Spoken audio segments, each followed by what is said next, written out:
Sobat Kairos, firman Tuhan pada hari ini diambil dari kitab Habakuk pasal 2 ayat 4. Sesungguhnya orang yang membusungkan dada tidak lurus hatinya, tetapi orang yang benar itu akan hidup oleh percayanya. Sobat Kairos yang terkasih, mungkin kita pernah mendengar iklan ini.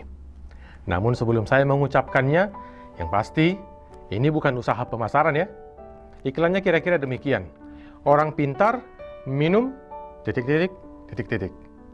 Kemudian iklan yang lain, wajahmu mengalihkan duniaku. Luar biasa wah kalimat dari iklan tersebut. Hampir senada dengan kalimat iklan tersebut, firman Tuhan hari ini juga menyatakan suatu kalimat yang wah, yakni, tetapi orang yang benar itu akan hidup oleh percayanya. Kalimat yang begitu meneduhkan, mendamaikan, yang pasti membuat hati merasa tentram. Mengapa? Karena kalimat itu merupakan perkataan Tuhan kepada Habakuk. Namun kalau kita melihat alur kisahnya dari pasal 1, ternyata tidak gampang mengaminkan kalimat tersebut. Sebab hidup dalam kebenaran dan hidup dengan kepercayaan itu tidak segampang membalikkan telapak tangan. Tidak semudah mengucapkannya. Ada harga yang harus dibayar untuk memperjuangkan kebenaran dan kepercayaan itu. Habakuk sempat mengeluh karena melihat realita yang terjadi di sekitarnya. Dia tidak tahan melihat kelaliman dan penindasan. Itu sebabnya dia berkata, "Berapa lama lagi Tuhan? Kapankah Tuhan menolong? Mengapa Tuhan membiarkan kejahatan ini terjadi?" Segala yang dilihat Habakuk itu menjadi pergumulan batin dalam dirinya. Hati Habakuk makin tersayat ketika ia menyaksikan bahwa orang yang tertindas tersebut adalah orang-orang lemah dan benar.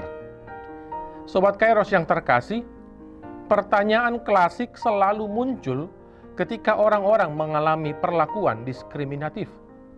Benarkah bahwa Tuhan hanya berdiam diri dan tidak bertindak? Ternyata tidak demikian. Allah tetap menyatakan penyertaan dan keselamatan yang dirancangkannya.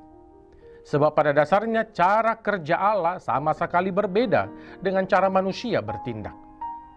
Sebagaimana firman Tuhan berkata, "Sebab rancanganku bukanlah rancanganmu, dan jalanmu bukanlah jalanku."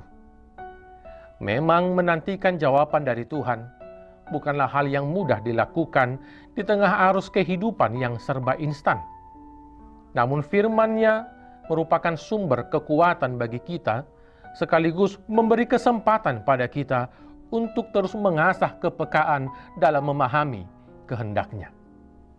Sobat Kairos yang terkasih, setiap kita berada dalam pergumulan iman yang berbeda. Ada banyak masalah keluarga yang kita doakan, namun tidak semuanya segera dijawab Tuhan menurut keinginan kita. Kadang-kadang kita kurang sabar menanti jawaban Tuhan. Apakah saat ini saudara sedang menanti jawaban Tuhan? Jangan putus asa. Teruslah berdoa, beriman, dan berharap padanya.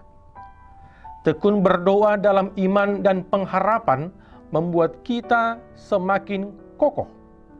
Iman yang teruji kualitasnya adalah iman yang telah melalui proses perjuangan untuk terus percaya kepada Tuhan walaupun berada dalam penantian yang panjang akan tindakan kebaikan Tuhan.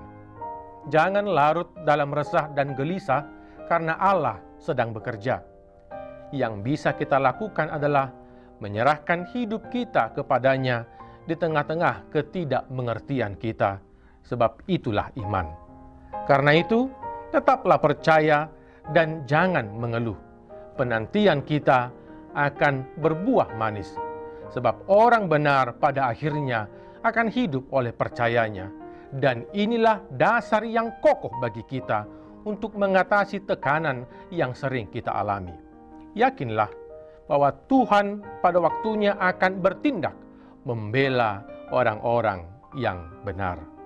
Selamat beraktivitas Sobat Kairos, tetap menggunakan masker, jangan lupa cuci tangan dan menjaga jarak. Tuhan Yesus memberkati. Amin.